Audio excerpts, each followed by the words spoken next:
Traffic signal के ऊपर tyres लगे हुए हैं ताकि जब रथ यात्रा निकले तो उसको हटाया जा सके यहाँ से, है ना? It is just now that I'm realizing why Odisha is called India's best kept secret. I'm not surprised, but the sand really gets in it everywhere.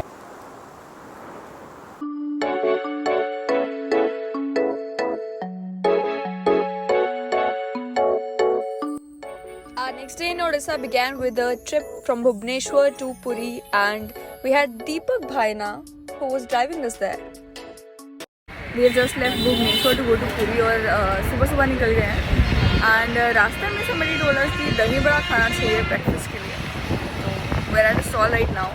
Bhubaneswar से पुरी के रास्ते में बहुत सारे ऐसे स्मॉल स्टॉल्स हैं जहाँ पर आपको दही बड़ा मिल सकता है, और दही बड़ा बनाते हुए मैं देख रही थी तो मैं सरप्राइज हो गई कि इसे बिल्कुल जैसे आलू टिक्की बनाई जाती है उस तरीके से बनाया जा रहा था. Because when you here the term दही बड़ा आपको लगता है कि इसमें दही डाला जाएगा, लेकिन मिर्चें कूट कर डाली जा रही थी. उसके अलावा बहुत सारे अलग अलग इंग्रेडिएंट्स, चटनी, आलू और अलग अलग तरीके से मिक्सचर डाला जा रहा था, नमक डाला जा रहा था, स्पाइसेस डाले जा रहे थे, प्याज डाला जा रहा था. तो आई वाज सरप्राइज्ड कि भाई ये दही बड़ा बनाया जा रहा है तो इसमें दही कहाँ है. एंड 1 चम्मच दही डाला गया एंड वी वर सरप्राइज्ड कि ये क्या है.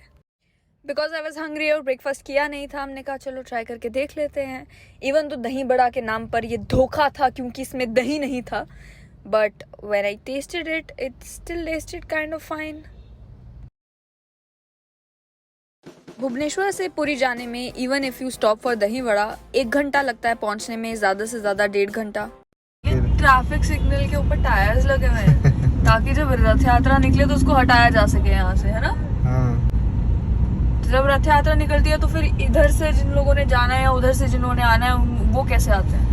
वो मैडम गाड़ी सब बंद हो जाता है 10-12 किलोमीटर से सब गाड़ियाँ बंद. हाँ. एंड ये वो रोड है जहाँ से निकलती है रथ यात्रा. हाँ.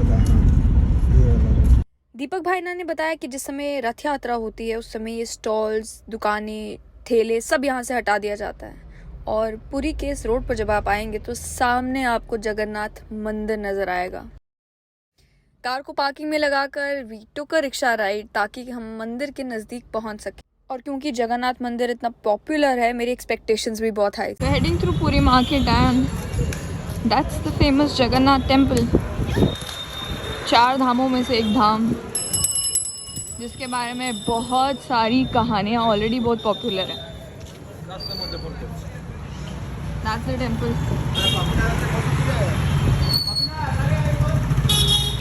Okay guys, the hype is real.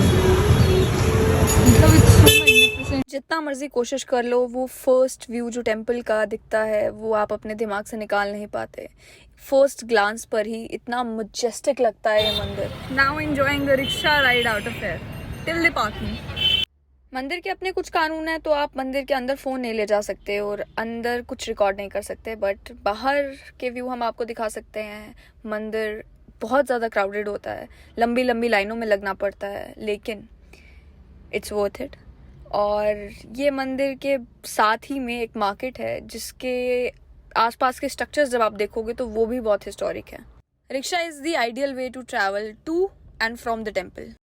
So day 2 in Puri and पहले दिन we have already been to Jagannath मंदिर जो कि मेन अट्रैक्शन है जहाँ पर हर कोई जाने के लिए आता है. और अभी हम जा रहे हैं पुरी के फेमस ब्लू फ्लैग बीच पर. ब्लू फ्लैग बीच की खासियत ये भी है कि मतलब काफ़ी साफ सफाई रहती है and I have heard it's not that crowded. कल रात को we went to the golden beach और रात को बीच का नज़ारा तो बिल्कुल अलग ही था, बट क्योंकि रात थी तो तस्वीरें इतनी अच्छी नहीं आ रही थी. आज hopefully things will be better, so we're on a rickshaw ride to reach the blue flag beach. So we have reached Puri's blue flag beach और देखते हैं कि less crowded beaches पर कितना मज़ा आता है. They have a very organized and very nice system in place where अगर आपको सिर्फ घूमना है तो 20 रुपीज़ एंट्री पर पर्सन है इस ब्लू फ्लैग बीच पे, गोल्डन बीच पुरी. और अगर आपको नहाना भी है, अगर आपको और कई सारी एक्टिविटीज़ करने हैं तो रेट गोज़ अप. बट अगर आप the highest pass which is $100 वो पे कर रहे हैं तो बाकी सब कुछ उसमें इंक्लूड हो जाता है. बीच पर एंटर करते ही पहली चीज़ जो रियलाइज़ होती है वो ये कि बिल्कुल भीड़ नहीं थी. कुछ लोग थे, बहुत कम लोग थे. एंड जैसे नॉर्मल क्राउडेड बीचेस पर लोग आपको सी शेल बेचते नज़र आएंगे, कैमल राइड्स होगी, वो कुछ नहीं था. बहुत हाई टाइड्स हैं यहाँ पर कि अनलाइक द यूजुअल बीचेस जैसे I have been to Kerala, तो वहाँ पे बीचेस पे tides are not this strong. But Orissa में आई थिंक उड़ीसा में ऑलरेडी जितने भी बीचेस हैं वहाँ पर हाई टाइड्स तो होती हैं, बट कल हम जिस कॉमन एरिया में गए थे वहाँ पे इतनी हाई टाइड्स नहीं थी। तो right now it looks beautiful but it seems very very dangerous to go near that water if you don't know how to swim. खूबसूरत ठंडी हवाएं चल रही हूँ, बीच पर समुंदर की लहरें आपको छू कर निकल रही हूँ, आसपास लोग ना हो।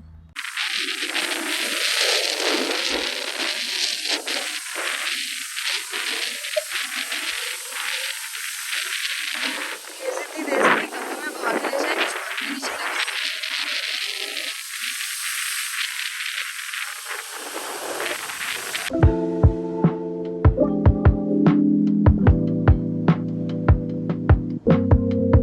I've been in Odisha for 3 days now, 1 day in Bhubaneswar and 2 days in Puri. But it is just now that I'm realizing why Odisha is called India's best kept secret. The secret is the beaches, the secret is the people. I was just at this Blue Flag beach, the golden beach of Puri, and the waves are so magnificent. It's so beautiful, it's so clean. I got reminded of the Kovalam beach in Kerala, but the difference between the two is that you can do boating in Kovalam and the waves are not this much high, the tides are not this high. It scares you at sometimes the water just reaches your feet and just moves away like it's doing right now. And sometimes it jumps over your head and that can be kind of scary for people like me who cannot swim.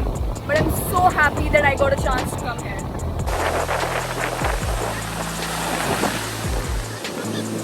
And this guy was so helpful, honestly. He's a lifeguard, he ensures that people do not die over here because the waves can be that high. But he clicked my pictures and he's been really nice about it.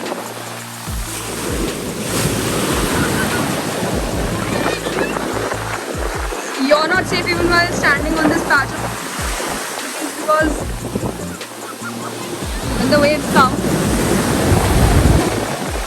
you can just slide right off this area. I have to keep moving my phone around so much to make sure that the water does not get into it.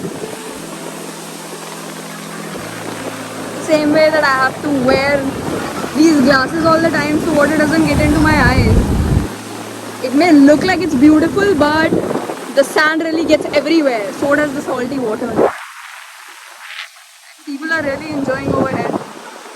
It's not as crowded as the other places because it is kind of a private beach. But still, look. Even though it's daytime, यहाँ पर मौसम बहुत अच्छा है. And look at it, so clean. Even the people who come here, they're making sure that they do not litter anywhere. But I swear, it's the most perfect place I've ever visited, and I've been to beaches before.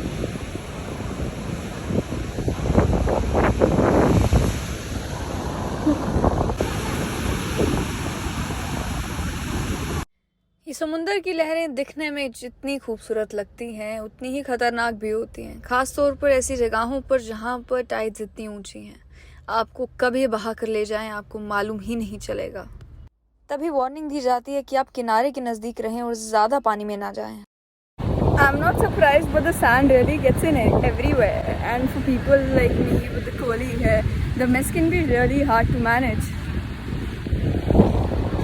But for a mountain girl who's been surrounded by mountains all her life, beach life is pretty amazing. I wish I could live here. But that's the problem, no?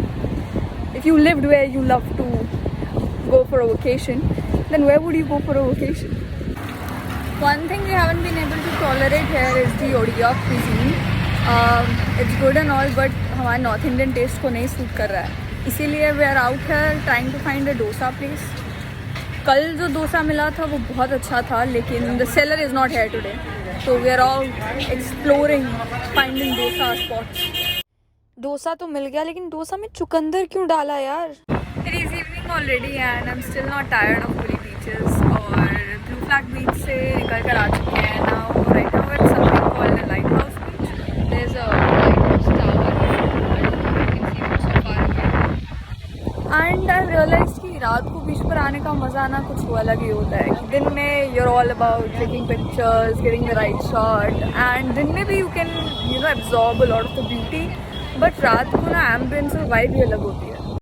मन तो ये था कि काश इस light house tower के ऊपर चढ़ने का मौका मिलता ताकि वहाँ से पूरा शहर नज़र आता, लेकिन एक तो शाम हो चुकी थी और दूसरा वी डिडंट नो कि टूरिस्ट को अलाउ किया जाता है या नहीं।